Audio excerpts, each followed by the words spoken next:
Welcome to కమ్మటి అమ్మ వంట ఛానల్ కండి. ఈరోజు శనక్కాయలు కారం పొడి చూపిస్తున్నానండి. శనక్కాయలు ఎంచుకుందాం. ఫస్ట్ అయితే మనం అలాగే మాడిపోకూడదు, అలాగే అని పచ్చగా ఉండకూడదండి. ఇవన్నీ ఎంచుకుంటే మనకు సరిపోతుంది. ఈ ప్లేట్లో తీసేసుకుందాము. మనకి శనక్కాయలు చల్లారే లోపల మనం మిరపకాయలు కానీ ఎంచుకుందామండి.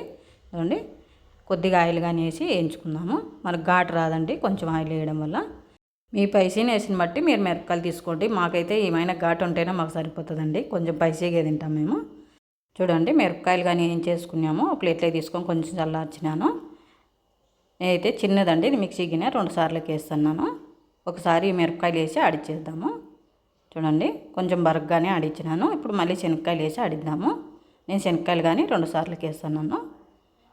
శనక్కాయలు వేసినాక మరి ఒక్కసారి ఆడిచ్చినా. చూడండి, కొంచెం బరగ్గానే ఉంది ఇప్పుడు. కానీ ఇప్పుడు మిగతావన్నీ వేసేద్దాము. ఉప్పు అండి పొడికి తగ్గట్టుగా, అలాగే బెల్లం అండి.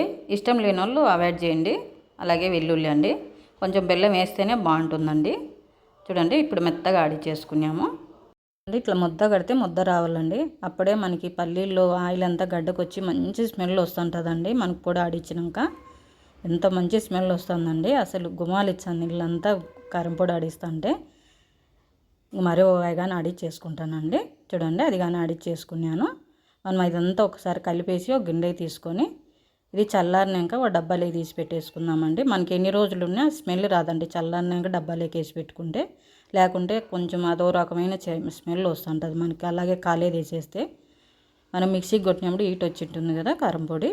కంపల్సరీగా మనం ఎప్పుడైనా కానీ చల్లారినాక డబ్బాలోకి తీసుకోండి. అప్పుడైతేనే మనకి ఎన్ని రోజులున్నా నిలువ ఉంటుంది.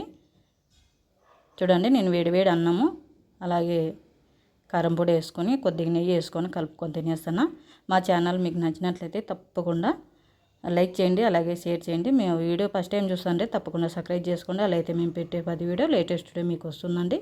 తప్పకుండా కామెంట్ సెక్షన్లో కామెంట్ చేయండి. నా వీడియో చూసిన వాళ్ళందరికీ థ్యాంక్ యూ వెరీ మచ్ అండి.